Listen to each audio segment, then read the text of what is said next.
네, 안녕하세요. 안녕하세요. 만약에 아침에 몇 시에 필요하고 공동 그게 다 와서 만약에 아침 비다. 비가 가무라니 듣고. 만약에 블루에 필요 아침이야 블루에 배냐면 블루에 필요 그래요. 마이 그게. 초에 그게 이나 타는. 초에 그게가 애안이 비가 나마네 먹을 비고 좀 레벨은 또 알아. 먹을 이 바이တော့ငါနဲ့ငါညီမနဲ့တော့စပိန်နဲ့တော်သေးတယ်လမ်းမှာစပိန်နဲ့နေတာဖြစ်လို့ရှိရင်လမ်းမှာစပိန်နဲ့နေတာဖြစ်လို့ရှိရင်သွားပြီလားကြောက်ခဲ့ကြပြီလမ်းမှာမုတ်ဒီပိုင်ဝယ်ဘူးကြီးအေးဝယ်ဘူးဆိုအေးကြည့်တဲ့အချိန်မှာဈေးလည်းမပါဘူးပေါ့ဈေးတွေပါကြည့်တယ်ဟာမတက်ရက်နေနေမိုက်ကနေလဲလဲဟာငါညီမဒီလိုလက်ကဝိုင်းခေါင်းနေရမူးနေမူးနေငါခေါင်းနေရမူးနေတော့ဘာဖြစ်လဲမသိဘူးပြီးလဲပြီးတော့အဲ့ဒီမှာကတ်တာနေရာမှာကတ်တာအဲ့မုတ်စစ်နေတယ်ဒီလိုဖြစ်လာစောင်းကြမ်းလာဒီလိုဖြစ်လာဟဲ့ဘာမနေအေးဘူးပြန်ကြလိုက်တော့ငလေးလုံးနေတော့အေးဘူးပြန်ကြအေးဘူးတော့ချနေမုတ်တွေတော့ကြငါတို့ကြောင့်ပြုတ်ကြတယ်ရှင်မဆိုလို့ငါပြန်ချလိုက်တာအော်ပြီးလဲပြီးတော့ငါတို့လည်းအနောက်ဆုံးမုံဘုံတွေပြုတ်ကြတယ်ဟိုးအကြည့်ပါဦးငါမကြည့်ပါဘူးခေါင်းမှန်သေးတယ်မှန်တော့မှန်တယ်အဲ့တော့မကတ်ဆိုဘယ်လူတွေကအများကြီးပဲလားလူတွေကအများကြီးပဲဒါပေမဲ့ဟိုဘက်အချမ်းနေမှာလေကိုတွေကအဓိကအချမ်းမှာသိရမလားအေးကပလင်းနေလေအပေါ်ကဖြော်ရည်ပလင်းနေလေသွားနေတဲ့နေရာအဲ့ဖြော်ရည်ပလင်းနေနေရလုံးဝအမှန်ကန်နေတာသွားနေပြီဘေးနာလည်းမုတ်ဖုံးနေတယ်ကောင်းတယ်အားလည်းပြီးလေဝိုင်းမရတော့ပြန်ချလိုက်တော့ဒီတိုင်းနေတော့မတက်ရနေတယ်လူကပြုတ်ကြတာလေမရတော့တကယ်သာအဲ့က CCTV ပြန်ကြည့်ငါတို့တွေသွားပြီငါတို့ဘုရားသွားပြီအဲ့တော့နောက်နေ့ကျရင်စိုက်သွားပြီးအေးပါစီငါတော့တော့မယ်ဟုတ်တယ်နေရသားကြီးလားဘဝမတမီးအနေနဲ့ထိုင်ချလိုက်တော့နေရသားထိုင်နေရပေါ့ဆိုရင်ငို့တို့တွေထိုင်ကြရနေရသားအဲ့မထိုင်ကြရင်အဲ့နားတွေလည်းပိတ်လာသေးလားလှုပ်နေရဆိုမဘုံတွေကလည်းအုံပြုတ်ကြအဲ့လောက်ပြင်းနေမဘုံတွေအဲ့လိုမျိုးသူတို့အဲ့စင်တင်ထားတော့အပေါ်ဆုံးကမဘုံတွေထားတယ်အဲ့ဒါတွေကပြုတ်ကြဟာနေရသားကြီးလားဟိုကအမရဟိုဘက်ကဘာတွေပြုတ်ကြကုန်မလဲမသိဘူးသူတို့အပေါ်တက်ကပကံစင်တွေရှိအပေါ်မှာတော်သေးအဲ့ဒါကိုပြုတ်ကြတယ်မကွဲကြဘူးတော်သေးအပေါ်တက်ကလူတွေလည်းတော်တော်ကြောက်ပါမှသိလားငါတို့ကအောက်ထပ်မှာလေအောက်ထပ်ကပိုတော့စိုးမယ်ထင်တယ်နော်အေးကြီးနဲ့ထီလို့လေဒါမေးချင်းအပေါ်ကြောင့်လှုပ်ရမ်းတာအပေါ်ကြောင့်လှုပ်မှာအပေါ်အဲ့တတိယထပ်ဆိုလို့ရှိရင်တို့ကပကံနေထားတာပကံစင်တွေဟိုင်းပြီးလိုက်ပြီးတတိယထပ်သွားကြည့်ရတယ်ပကံတွေများပြုတ်ကြလားဆိုသွားကြည့်မကြောက်ဘူးလားတော်သေးလို့ဒီပကံတွေမကြောက်ရတာလို့အေးချာကိုဆိုရင်သွားပြီဘာလူတွေကဘာဖြစ်မကတ်ဆိုလူတို့များမှာပေါ့များတော့အကုန်လုံးကငိန်အော်ဟင်းနေကြတည်မလားဟိုဘက်ကအမိုင်းဆိုသူတို့ကအမေအရန်စိုးရင်ရတယ်နော်သူတို့လူချင်းနေမယ်သူတို့ရဲ့စကူနေကြတည်ကစတမာတွေဖြစ်နေတာဖြစ်အဲ့တော့ဝန်ထမ်းချင်းစုပြီးနေကြဝန်ထမ်းချင်းစုပြီးနေကြငါလည်းငါညီမနဲ့အဲ့ဒီဗီဒီယိုနားမှာသွားကတ်ပြီးတော့ဗီဒီယိုနားတော့ကတ်နေထိုင်နေနေကိုလေအဲ့လိုလူကအဲ့လိုမျိုးအရှိရောက်ပါငါညီမဟဲ့နေကောင်းတဲ့မြေကြီးနဲ့မထိနေတော့အဲ့ဒါတချို့တွေကအဲ့လိုမျိုးပြောကြကွာငလင်ချက်မိလေအဲ့လိုမျိုးကောင်းနေအဲ့လိုမူးတာတွေပါဖြစ်တယ်လေအဲ့လိုလူကြီးတွေပြောတည်ရမလားအဲ့လိုမျိုးအုံးစီအမြဲထဲလို့ပါလို့ပြောတာလေအဲ့ငလင်ချက်မိလို့ရှင်ယူမယ်လို့ပါလို့အဲ့လိုမျိုးပြောတာလေအုံးစီတွေပါအဲ့လိုမျိုးထည့်ထားတဲ့စပင်းတွေပါလိဆိုတော့အဲ့လိုမူးအဲ့တော့အုံးစီတွေပါမထည့်အရင်မူးလေဟောအေးချင်းအဲ့ဆိုအေးချင်းအိမ်မှာအဲ့လိုဖြစ်သွားပြီးတော့3မိနစ်လောက်ကြာသွားတယ်နော်ကြာတယ်အဲ့စတိုက်အိမ်မှာရက်နေလောက်လှုပ်တာတော့ဟုတ်တယ်3တော့ဆိုနားလိုက်ငိန်သွားလိုက်ချက်ချင်းပြီးသွားရင်ထင်ပြီးတော့မတက်ပြန်ရလေတော့ပြန်ပြီးတော့အဲ့ဟာတွေပြန်လှုပ်ဟုတ်တယ်လေဒုတိယတစ်ခါလှုပ်တာပိုချမ်းတယ်ပိုချမ်းတော့ဘယ်လိုလဲဆိုအဲ့ရှိရောက်သွားပြီးတော့ကြည့်လိုက်တော့ကားကြီးကရှီလုံးနောက်ဆိုကားလှုပ်တယ်အဲ့ကားကြီးလှုပ်နေဆိုကားကိုသွားမှီပြီးတော့ဒီလိုကားကိုထောက်ထားတာမှလူကပြစ်ကြအဲ့လိုဖြစ်ဟုတ်တယ်လူခါပြီးလှုပ်ညီရဲ့အိမ်ရောက်အိမ်မှာပေါ့အိမ်မှာပဲဟိုအိမ်မှာညီကြောက်ဘလို့စတီးသွားတယ်စသည်ဆိုတော့ညီကနေအောင်မှီပြီးတော့ဖုန်းသုံး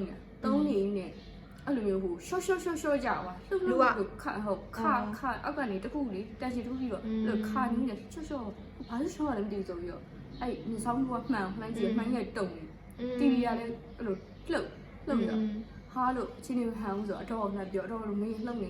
ဆိုတော့အိမ်ထဲမှာမနေနဲ့ထွက်ဆိုတော့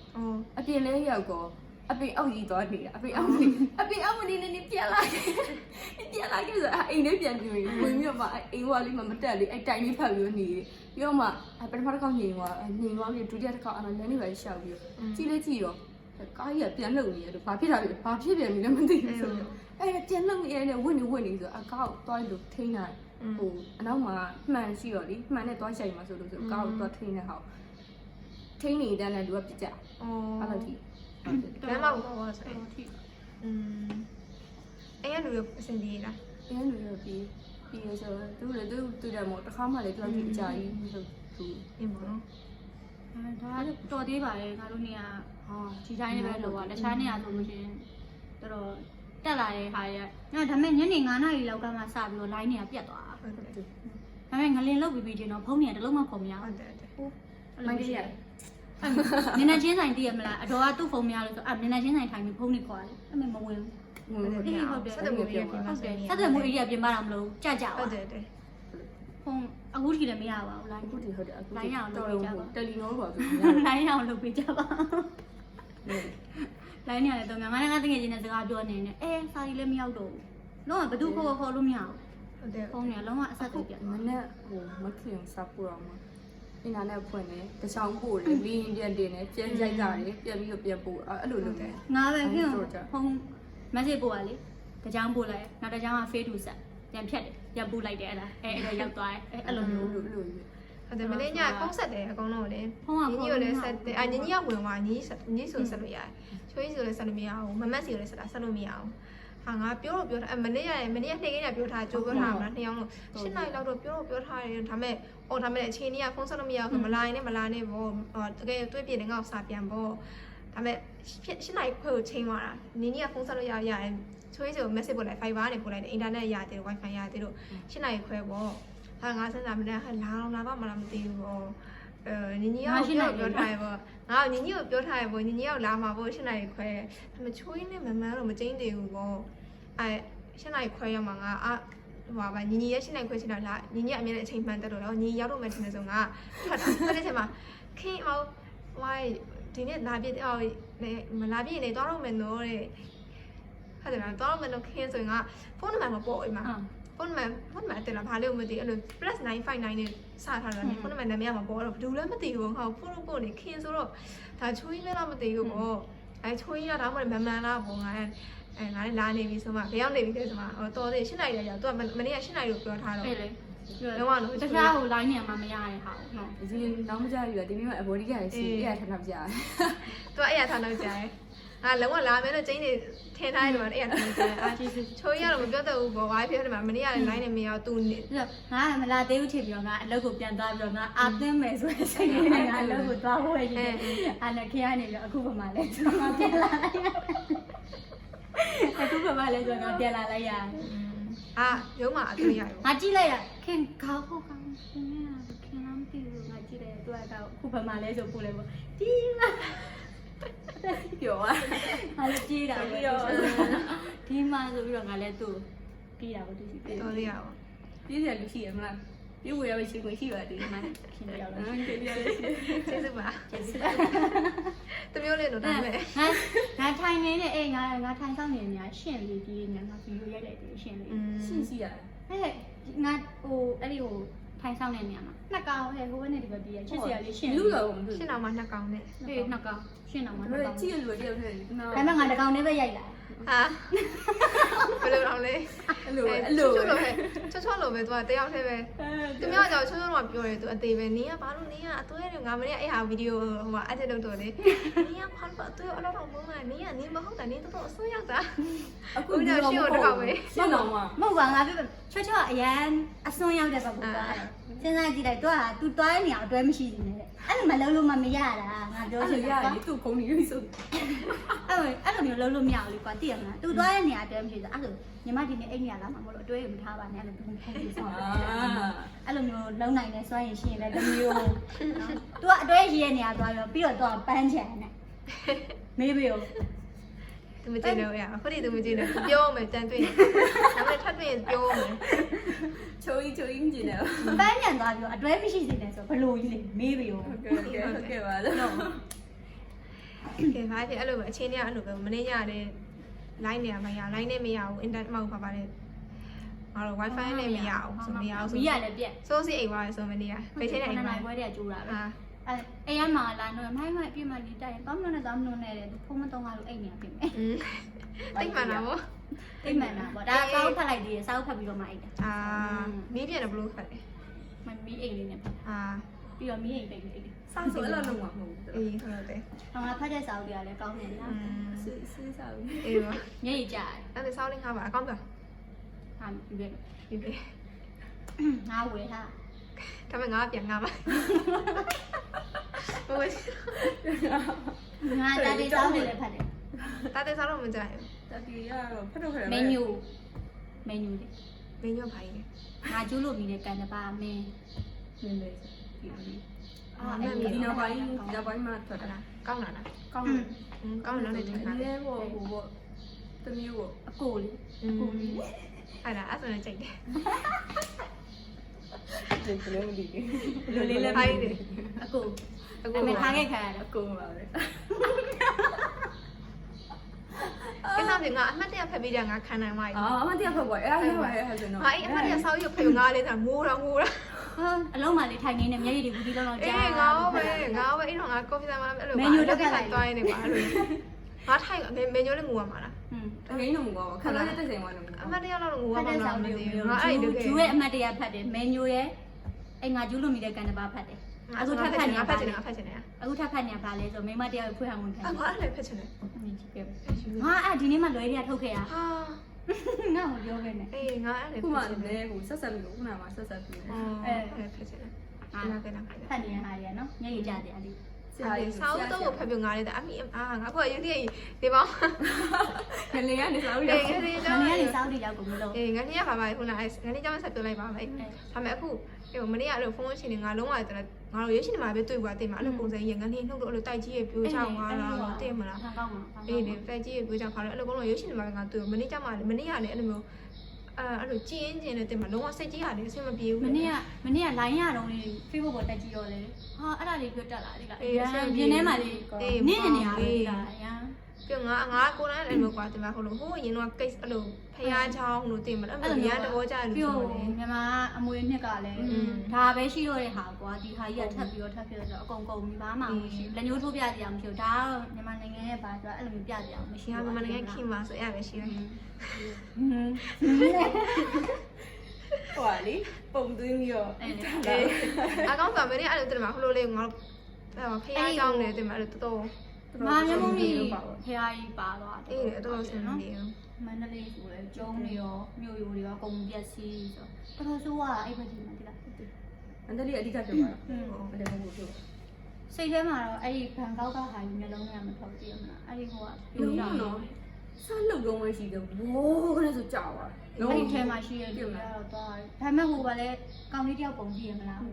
အုပ်ပုံကြားလေးမှာလေအော်နေအေးသူ့ကိုတော့ထုတ်လို့ရပါတော့ ဒါပေမဲ့အောက်မှာ200ကျော်ရှိတယ်လို့ပြောတယ် အရောက်200ကျော်300နီးပါးလောက်ပါသွား ဆောက်လက်ဆိုင်ဆိုတော့ ခလေးတွေ ဟိုလီဟိုရုပ်တွေလေးတင်မှာတောက်ချရယူလေး အေး အကုန်ကြောက်တယ်အဲ့လိုပြောတာ ပြောကြဟိုစောင်းလက်စလည်းဖြစ်နေရောတည်ရမလားဘာမှမခိုင်ခိုင်မာမာမတိတ်မှမလုပ်ပါသေးတယ်ပြီးတော့အထက်တွေကလည်းအများကြီးဆိုတော့လေ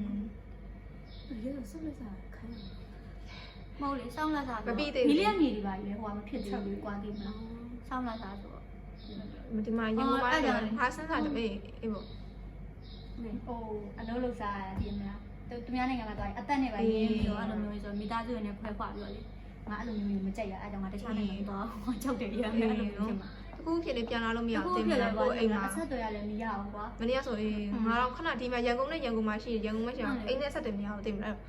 းဘယ်လိုများဖြစ်နေမလဲဘာဖြစ်တင်မလားကိုဖြစ်ရတယ်ကျမရ ဒီနားနဲ့ခုနားတော့မသိဘူး ဒီ အိမ် လို က ဆိုရမဖြစ်ပါဘူးလူကြီးတွေရှိတော့အေးစိတ်ပူတော့ အိမ်ကတော်ရင်ဆိုမနေ့ကသွားတယ်ဟဲဟိုညီမနှစ်ယောက်ကဘယ်သွားလဲဒီတော့သွားပြင်းနေမုံသွားဝယ်ရအဲ့ရှိမှာပါအိမ်မှာပဲဆိုတော့ဖုန်းကြီးလည်းခေါ်တာဖုန်းကြီးလည်းခေါ်လို့ရတယ်ဆိုတော့ဒီအနီးနားရှိရတော့မှာကွာအရန်စိတ်ပူနေကြတည်ရမလားအဝေးဒီလိုမျိုးကြီးဖြုတ်သွားကွာဟောငါရဲ့မိသားစုတွေကမပါသွားမလားအဲ့လိုမျိုးစိတ်ကြီးတွေကဒီအရန်ဟိုပါခဲ့တယ် အဲ့ဒါဖတ်လိုက်ရလीဦးလေးတယောက်ကရှန်တော့လောက်လာလို့တာသူမန္တလေးမှာမိသားစုကြီးအဲ့လိုကလေးတွေကလည်းအရင်မွေးထား2လ3လလောက်ရှိအကုန်ပါဘူးအော်တကယ် အဲ့လိုကြီးကနော် နေစစ်စစ်ပဲ အဲ့လိုမျိုးကြီးကြောက်ကြရည်နော်အဲ့မန္တလေးဆိုလို့ရှင်လဲအဲ့ဖုန်းကြောင်းနေလေပြိုသွားတယ်ကိုရင်လေးတွေလေမြေကြီးကတော့တော်တနာဖို့ကောင်းတယ်လား ရင်းလေးတကယ် အေး အဲ့ဒီဟာတွေပဲတက်လာ အေးဟုတ်တယ် အရန်စိတ်ထဲမကောင်း တကယ်တင်မှာနေမြညပြောက် ဟုတ်တ အဲ့ ယ် ချက်ချင်းဆိုမိနစ်ပိုင်းလောက်လေးမှာနော်ချက်ချင်းပြောက်တာ ဟုတ်တယ်လုံးဝတင်မှာအိမ်နေနဲ့အကုန်ဆုံးအကုန်အိမ်နေပါမရှိ သူ့ဟိုဟာတင်တာလေ အခုပဲဖုန်းပြောလို့ပြီးတော့နောက်ထပ်3မိနစ်လောက်ပဲရှိသေးတယ်အကုန်လုံးပါသွားတယ်လို့လုံးအားစိတ်ထဲမှာတော်တော်လေးကွာမ မ ဖြစ် ဒီကအင်ဂျက်လုပ်တယ်တင်းအင်ဂျူရေးမြေပေါ့ တရားတော် တရားသဘောဆိုလို့ရင်ဘယ်ရမှမမြင်ဘူးဆိုတာချင်းချင်းပြလိုက်တာပဲ မမြင်ဆိုတိပေမဲ့လေသူနဲ့မမြင်တော့မခံနိုင်ဘူး အဲ့လိုပါနော်ချိုး crying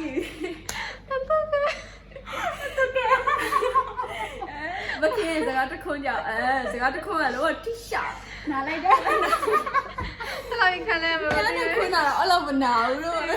ငါတရားနဲ့ပြန်လာလို့မပြေဘူးစကားတစ်ခုနဲ့တော်တော်ဒီဘက်နဲ့အောင် ထိရတယ်ထိပါလေတော့စိတ်ကိုခေါ်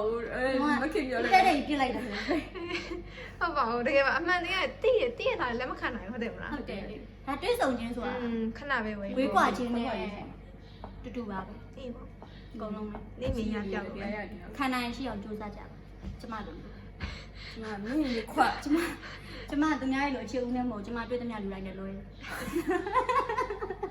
ဒါတိတ်မကြွားနေတယ် ကျမကြုံစိုက်တိုင်းလို့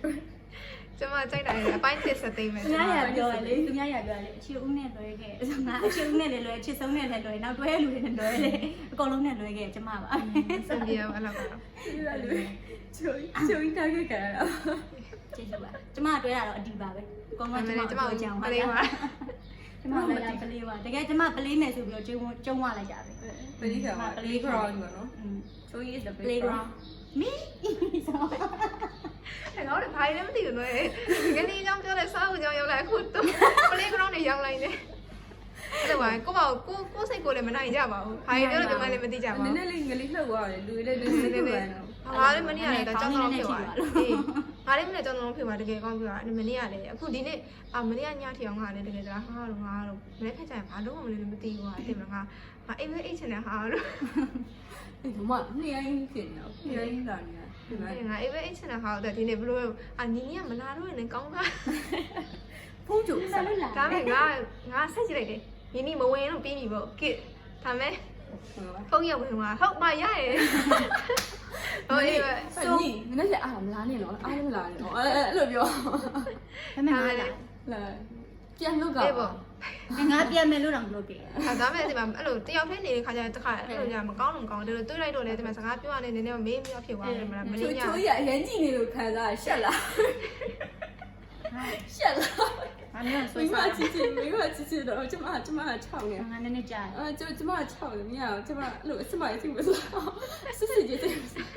သမင်းသမင်းကြီးမစားအားရစား အဲ့စားလဲဆောင်းခံကျမကြောက်ချော်ရကြောက် ဟောပါလေတွေ့တော့မှလို့မျိုးလေကြည်ပြူရင်တက်တာမကြည်ပြူရောက်မှာ အဲ့ဒီ ကြည်ရင်တက်တာပဲမကြည်ဘူးရုံမှာ ဟာ နိုင်လူ နိုင်လူတက်တာထိုင်တော့တတိကလာတော့ယူသား ဟဲ့ဟဲ့ဟောပါတော့တူကွာ ဒီဘက်တော့ညီညီပဲ ရှာ โอเค ငါမ အာ ရှိ ရ ရ ရဲ့ ငါမ ဘာ ရှိ ရှိရလဲ တရားဟောင်းနေ ခရအောင်ထုတ်ပြ အဲ့လိုမျိုးကြီးလေမိတက်တာမပြောပါနဲ့ရင်ထဲမှာအောင်းအောင်ပါလို့သိတယ် မကင်နမ တွေးလို့ တူစီ အနိုင်ဝိုင်း ခဏပါ ချိုးအောက် ချွေးအောင်ခေဟုတ်ပါအဲ့ဒါပြုတ်သွားပြီဟုတ်တယ်မဘာဖြစ်အေးစေးကိုကို ဟမ်အစား ဟာဖြစ်တော့ခါတည်းငူယုံနေပဲ ခါလေးမျက်ရည်ကြားနေတာ မဟုတ်ဘူးပြောတော့မဟုတ်အစင်ပြေပါငူလန်းနေပါတာထား ဟွာပါလေမျက်မှန်နဲ့အေးစေးပဲမျက်မှန်ထွက်လိုက်တယ်ဆိုတော့မျက်ရည်သွားတယ် အဲ့ဒါလည်းရှိရဒီဖြစ်တော့ဟိုပါလေအဲ့လိုတငယ်ချင်းယောက်ျားလေးပါတငယ်ချင်း2ယောက်ကပြောအဲ့ဒါလည်းမင်းစင်ပြေတာသူနဲ့အချိန်နေလို့ရှိ အေးစေး တို့တော့သွားအေးစေးပါကြောင်မင်းတေးချလားတေးချပါတယ်တဲ့မင်းကဘာဖြစ်နေလဲကြောင်မင်းတေးချလားတေးချပါတယ်ဆိုကွာပြီးတော့ဟိုမိုးတိုင်းနဲ့ အဲ့လိုပြ အဲ့လိုဖြစ်ပါ အဲ့ လား ငါမိုးတန်တော့မပါသေးပါဘူးတော့โอเค တော့မှဒီတိုင်းလုံးနေမှာငူလန်းပါလာတော့မှာ ကြိတ်ခလာ နည်းနည်းရှော့လိုက်ဟိုတော့ပါ ချိုးရပြီလားမျက်ရည်20 ဆက်လိုက်လား အစင်ပြေဘာပြောအေးစေးပေါ့ 20ဆိုတာဟွာအောက်မှာခံတာ အခုဘာလို့အစင်ပြေအခုဖုန်းကတွင်းရအစင်ပြေပါပြီမလား ဘုံကတွင်းရရ အေးရပြီအစင်ပြေဘာဖြစ်တော့ no problem ပဲ no problem ဒီတော့ခဏရေးရှိပါပြီ အေးစေးပဲ โอเคပါ ဘာဖြစ်ပဲနော်မကြုံနိုင်လဲကြုံမှုသိမှာဒါဖြစ်နေမြင်ညပြောဆိုတာကြီးလဲသိမှာတဝန်ကလည်းအများကြီးရဆိုလဲအလားမရှိတော့လေချစ်ချစ်ခင်ခင်လေးနဲ့ရမ်းမဖြစ်ပဲနဲ့သိရမှာချစ်ချစ်ခင်ခင်လေးနဲ့ မြေတာတရားရဲ့ဟမ်ဘာလို့အဲ့ဒါကြီးပါလားအဲ့ မြေတာအကောင့်တော့မဟုတ်အကောင့်ကငါတို့မနေ့ရတယ်အဲ့လိုသိမလားအဲ့လိုဘာဖြစ်လဲသိတော့အသိမသိမလားဟိုလိုမျိုးမကြေနိုင်တဲ့ဟာတွေအသိမကိစ္စမရှိပါဘူးတော့ပဲ ကိုကရာတုံးလေးပြောထားတာ ဟုတ်တယ်ငါတို့လည်းတော့ဒီနေ့ဘာလို့ဆက်ပြီးမသိဘူးသိမှာ ကိုချစ်တဲ့လူနဲ့ချစ်ချစ်ခင်ခင်နေကြပါနားမှရှိအောင်တန်ဖိုးထားကြပါ အဲ့ဒီ ပြောထားပြကြပါဟုတ်တယ်လေအခု တကယ်ချင်းပဲဖြစ်မိသားစုဖြစ်ဖြစ်အဲ့ဒါအကုန်လုံးပြောတာပါ โอเคတကယ်ချင်းနေကိုပြော အဲ့တကယ်ချင်းပဲလားည တကယ်ချင်းပဲတွဲရ ငါတို့တကယ်ချင်းဖြစ်မိသားစုအကုန်လုံးပဲအသွဲတွေအကုန်လုံးသိရ တွဲမပါ သွဲမပါဘူးလေဟာ တော့လို့ပြတ်မှာလေ ဒီကချွတ်ချွတ်ခဲနေမှာတော့စကလုံးတွေထူတာပြပါအားဖြစ်အကုန်လုံးအဆင်ပြေအောင် အချင်းပြေပျော်ပျော်ရွှင်ရွှင်နေကြပါ ငါတို့လည်းဒီနေ့တွေ့ဘယ်လိုဆက်တွေ့အောင်မလဲ နေတိုင်းကျင်းနေစရာကြီးပါဘဝကြီးပျော်ပျော်ရွှင်ရွှင်နေကြခုချိန်မှာမြင်နေရနောက်နေ့ကျရင်ဘာဖြစ်မှန်းမှန်းကြိုပြီးတော့မခံမနိုင်တဲ့လောကကြီးမှာဘာမှရှိအောင်တန်ဖိုးထား စား ကြ ကြ ပါ တယ်စားပါတောက်ရှင်တယ်တောက်ဝယ်နေတာလည်းဝယ် ထုတ်ချင်တာလုပ်ပြလူဘွားဆိုရခဲ့တယ် ဟုတ်တယ်နေမှန်တယ်ငါလည်းရည်တန်ဝယ်ရချီလုံးသုံးရမယ်တော့ ဟုတ်တယ်လေဟုတ်ပါအခုချိန်မှာရှာထားတာကွာပြီးလည်းပြောချက်ချင်းထားပြသွားတယ်ကိုယ်မသုံးလိုက်ရဘူးလူကျင်တာရေမလုပ်လိုက်တာအဲ့တော့အခုရရင်အခုလုပ် yes ထားပဲ ဘယ်မှာပတ်စံဖားနေ ဟုတ်တယ်ခြံထားရမ်းများရင် မကောင်းတော့စားကြလိုက် ဟုတ်တယ်နော် OK 我呢有上了有一个机遇的，阿姆什么有一저기뭐မြန်မာရန်ကုန်에는 지금 상황이 좀 그렇게 나쁘지 않은데 그래도 다른 도시에는 좀 심한 상황들이 있어서 아무튼 마음이 다 안 좋은 때도 그래도 오늘 나와줘서 고마워요. 다리 거는 디네네 내내 세가로 생긴 마음 하고 호대 말하면은 나비는 스바이. 네, 그러면 인사해 주세요. 하나, 둘, 셋. 영상 보여주세요. 영상 영상 봐주셔서 감사합니다. 오케이. 하나, 둘, 셋. 영상 봐주셔서 감사합니다. 네, 감사합니다. 다 조심하세요.